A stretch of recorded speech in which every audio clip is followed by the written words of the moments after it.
This is day 34. I'm reading Reader Come Home by Marian Woolf, page 136.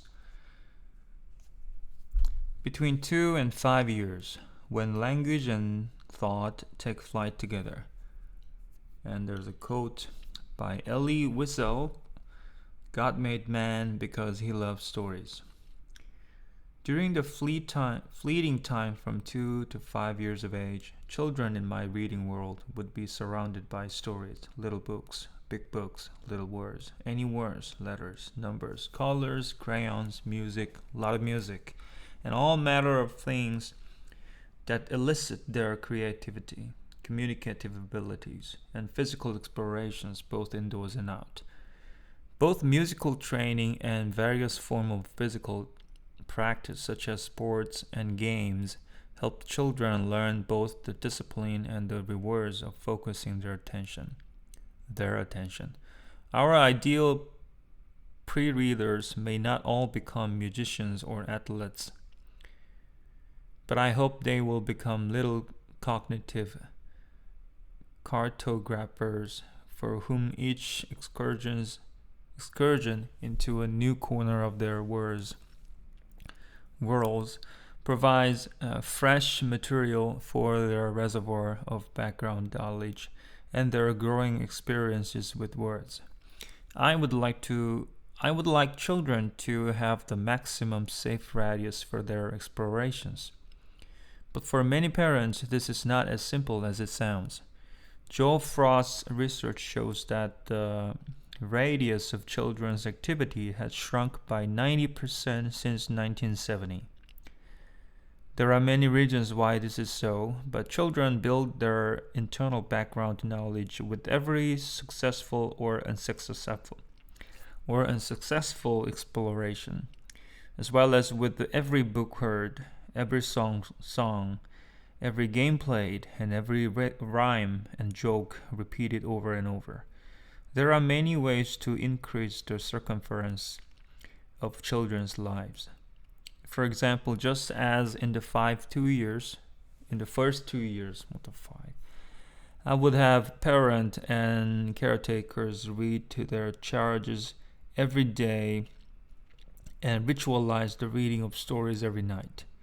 In this way, not only do children travel in their imaginations to places very far from wherever they live, but they also become familiar with the important cognitive schemata of stories and fairy tales that will reappear over and over in their later school years. These are the stories that prepare them for their cultural and teach them lifelong lessons.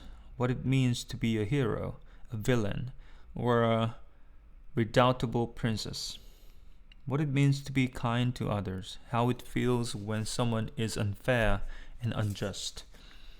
The universal moral laws every culture possesses begin with stories. Indeed, we humans are a species of storytellers. In his fascinating book of the storytelling animal, How Stories Make Us Human, Jonathan Gottschall Hippocrates,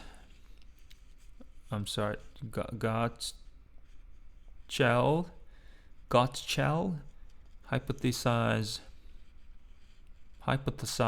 from a literary perspective that stories help our children, and indeed all of us practice reacting to the kinds of challenges that are and always were most crucial to our success as a species.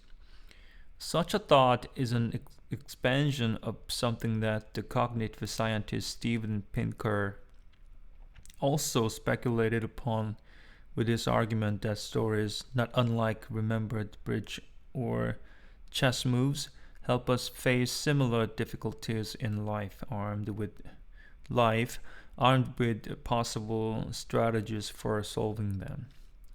Just so, much as novels provide new avenues for empathy and perspective taking in the adult reading brain circuit. The stories of childhood provide a foundation like none other for learning the perspectives of other people and, to be sure, very lovable animals in places that are miles or continents or centuries away. Empathy is fostered every time Martha consoles George, every time dear elephant Horton tries to help hatch what is clearly someone else's egg, every time young girls or boys or snitches um, are hurt or rejected because they are not like everyone else, or no matter how hard they try. The empathy learned in stories like these expands the words of childhood and teaches an essential human value, kindship and sympathy with other. There is so much more going on beneath the surface here, not unlike the research by neuroscientists that shows the excitations of both feelings and cognition when we try to understand what others are feeling and thinking. Empathy is the child's platform for compassionate knowing, or what Martha Nussbaum called compassionate imagination. The enduring legacy of childhood stories may begin with the simple magic woven by them, but the understanding of others imparted by them will stretch across the lifespan and, if we are all very fortunate, influence how the next generation treats its fellow inhabitants on our shared planet. Here begins the moral laboratory of human development that Frank